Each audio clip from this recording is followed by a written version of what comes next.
Pesachim Daf concludes the Gemara's discussion of the halachos of Erev Pesach and begins the halachos of the Pesach Seder itself. We have a last final statement to be said about the halacha of not eating on Erev Pesach, and then we will get into the Seder. We'll discuss the halachos of Heseba, leaning, and we'll discuss the halachos of the 4 cups of wine. So first of all, the Gemara has said that we're not supposed to eat too close to Pesach on Erev Yom Tov. There were 2 potential reasons. One reason was that you do not want to start eating when the time for bringing the carbon Pesach has arrived, because if you get involved in eating, you may forget to bring the carbon. The Gemara pretty much rejected this reason, and the reason that we accepted is the other reason, which is you want to have an appetite for the matzah. So the Gemara says that Rav Sheshes did not eat the entire day of Erev Pesach. He fasted the whole day. So the Gemara says that sounds like he must have held that the reason you're not supposed to eat, the time you're not supposed to eat from, is when you're allowed to bring the carbon Pesach. And he held that you can technically bring the carbon Pesach all day. That's the opinion of Rabbi Yehuda ben Pseira, who holds that you can bring it already from the morning, because when it says Bein Harbaim, you should bring it Bein Harbaim, it means between the evenings, between the evening of Yud Gimel Nisan and the evening of Yud Daled Nisan going into Tezvav Nisan, meaning the entire day of Yud Daled. That is when you can bring the carbon. So if Rav Sheshes held that way, then we can understand why he was fasting.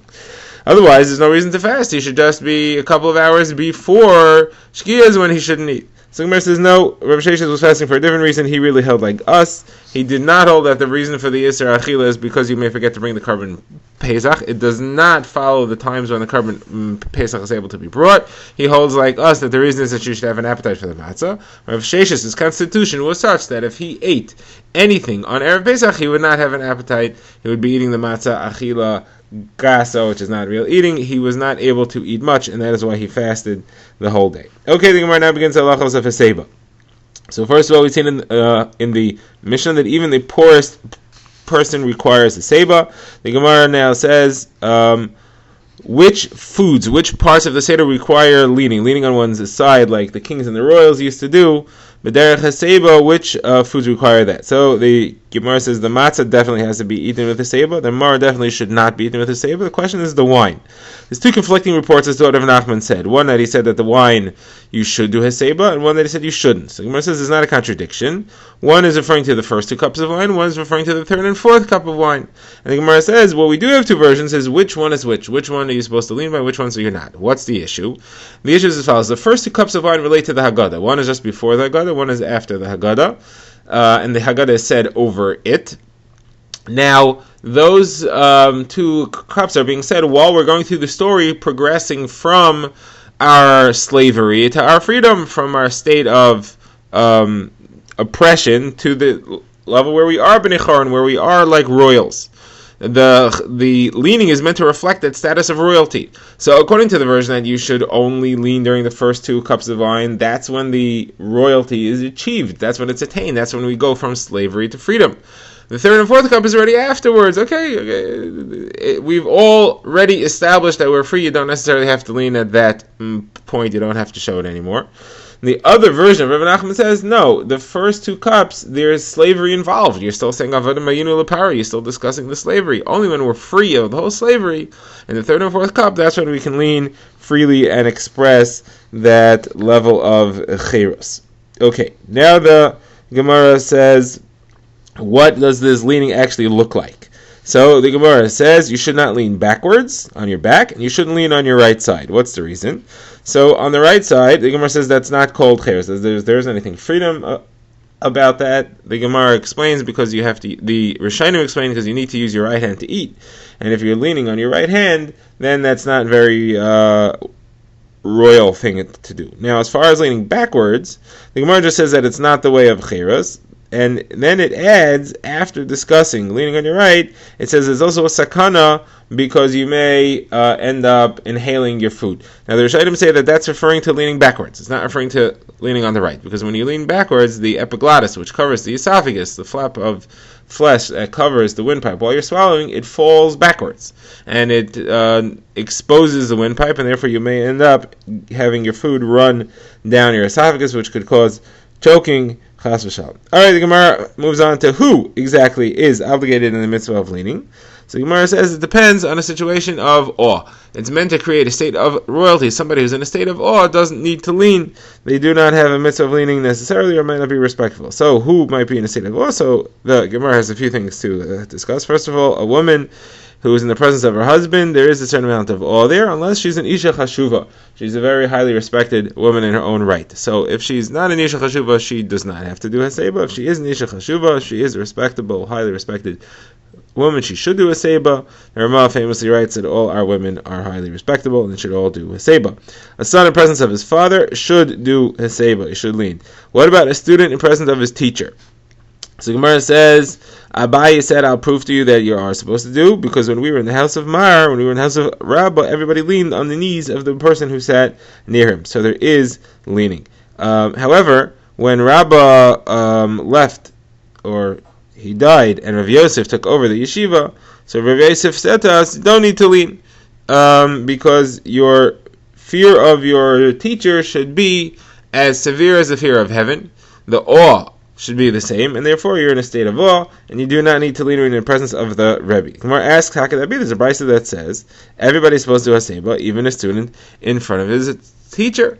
Gemara says that's not talking about a Talmud Chacham teacher and a Talmud Yeshiva. It's talking about somebody who's learning a craft, like a carpenter who's learning as an apprentice from his master. That's a situation in which he does have to do Haseba, but a Talmud in front of his Rebbe, Talmud Chacham, who's learning Torah from, doesn't have to do Haseba. Okay, the Gemara says, now what about the waiter? What's he supposed to do? Does he require Haseba or not? So the Gemara says, Yeshua ben Levi, the Gemara quotes a brisa of Yeshua ben Levi, who says that the waiter, if he eats a kazayas matzah while he's leaning, fulfills the mitzvah of eating matzah. So you see clearly he does have to lean, and the Gemara accepts that as conclusive proof. Now we move on to the halachos of the 4 cups of wine, and again it's Rabbi Yeshua ben Levi who we quote first, and he says women are obligated in the midst of the 4 cups of wine, even though it's a mitzvah saseh shezman and garama. It's a time-bound positive commandment which women are usually exempt from. However, since women were very much involved in the story of Mitzrayim, they were in the slavery, and they were actually the main inspiration for the Geula, for the salvation. It says it was B'schus Nashim Tzidkariyos. Therefore, they are very much part of it, and they are obligated in the mitzvah of 4 cups of wine. Rishonim point out that we say the same thing by Megillah because of Esther, and by Chanukah because of Yehudis.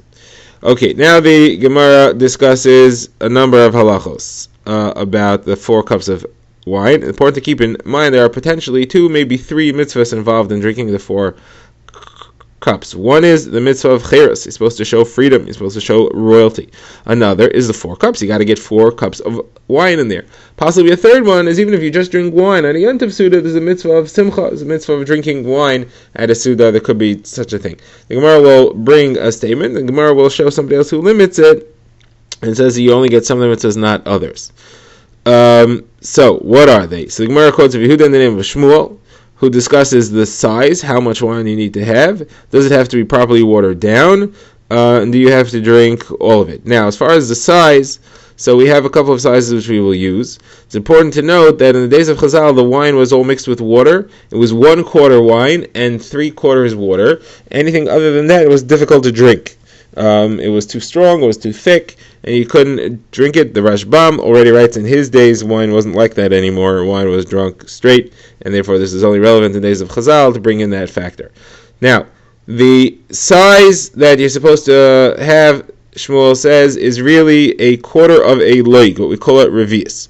But since only 1/4 of it has to be wine, so you have to actually have 1/4 of a quarter. The Gemara says, Shmuel says, you don't even have to actually mix it. It's enough if you just have the plain straight wine, as long as it's the amount that you would need to mix, and therefore what we have is 1/4 of a quarter of a leg, 1/4 of a revius. The Gemara's assumption now, according to Rashi's understanding, is that this 1/4 of a quarter applies to all 4 cups of wine together. That means each cup has to be 1/4 of a quarter of a quarter of a leg, 1/4 of a quarter of a revius. The Gemara is going to ask on that. According to Rashbam, he's not saying that it's for all 4 cups, he's just giving a size which you don't necessarily know what it is. Anyway, the Gemara says that you don't have to mix it with water. If you drink it straight, you are yaitza. And if you put all 4 cups of wine into 1 cup, you're yaitza. You drink them all in one shot. Also, Shmuel says that if you don't drink the entire thing, you leave some over for your kids, then you're yaitz as well. Now, the Gemara says, Rava comments on this. First of all, Rava says, if you drink the wine without being mixed with water, so that's not chirus. That's not how royals drink it. It's not in its proper state. It's difficult to swallow. So you're yaitz to the mitzvah of drinking wine, but you're not yaitz to the mitzvah of showing royalty. Now, if you drink it in one shot, in one cup, so you're yaitz to the mitzvah of wine as well. But again, you didn't do 4 cups of wine. That doesn't count as 4 cups. It's all in 1 cup. That's 1 cup. It doesn't matter how much wine you had in there. It doesn't split each revius as a new cup. If it's in one actual physical cup, it counts as 1 cup of wine. Now, if you leave some over for your kids and your family, it says Nachman bar Yitzchak, that's only if you drank the majority of the cup, not the majority of the revius, majority of the cup. You have to drink the majority of the cup full. If you don't, then you were not to the mitzvah. All right, now the Gemara has a kasha, you have a brisa which says that these 4 cups are supposed to be a revius of wine, whether it is mixed with water or it's not mixed with water, whether it is old aged wine or it's new wine, which usually refers to grape juice. Rashbam says aged wine could also be where it's so old that it's not strong anymore. And Rabbi Yehuda says it has to look like wine and it has to taste like wine. But one thing we see over here is that you're supposed to drink a revius. So that's a kasha on Shmuel. Now what's the kasha? According to Rashi, the kasha is that Shmuel had said that you need a quarter of a quarter, meaning you divide it up amongst all 4 cups together, have to have a revius of drinkable wine. That is, when you have the actual mixed version, you have to have 1 revius to be divided amongst all 4 cups. This brisa sounds like it's not that way. Rashbam takes issue with that. He says you don't see anything here that it's not divided amongst all 4 cups. He says just here it says revius, and Shmuel didn't say revius. Shmuel said the amount of wine that you normally mix with water. So we don't know how much that is. The Gemara answers and says no, it's 1 share, it's 1 amount. Shmuel, according to Rashi, Shmuel also meant the amount for each cup, not the amount that you divide amongst all 4, and therefore each cup needs to be a revius of wine in the actual wine state, or a quarter of that if it is the unwatered down state. And according to the Rashbam, we're just saying that when Shmuel didn't specify, he said the amount of water you normally mix with wine, he meant a revius. Okay, says Gemara further, let's comment on what Rabbi Yehuda said. Rabbi Yehuda says it has to have the taste and look of wine. What's the source of that? Rava says it's from a pasuk in Mishlei, which is Alter Yain Ki Yis Adam. Wine has to be red. You don't see wine when it's red. That means that you have to, that wine, in order to be called wine, it's got to be red. Alright, says the Gemara further, Brisa. Everybody's obligated in the midst of 4 cups, even men, women, and children. Says the Gemara, Yehuda says children. What do children have to do with the mitzvah of 4 cups of wine? Children have nothing to do with wine. Also, children aren't mechuyev mitzvahs. So the Gemara says what we mean to say is a different mitzvah to keep them awake by giving them candy, give them roasted nuts and kernels and things like that in order that they shouldn't fall asleep, because the main part of the mitzvah is for the children. They need to be awake to hear the mitzvah of Yigadet Lebincha, telling your children about Yitzias Mitzrayim. And Gemara says they say about Rabbi Akiva that he would give out roasted nuts and grains to the children on Erev Pesach in order that they should not fall asleep, and that they should ask. They should ask about the things they see at the Seder. They should ask the 4 questions.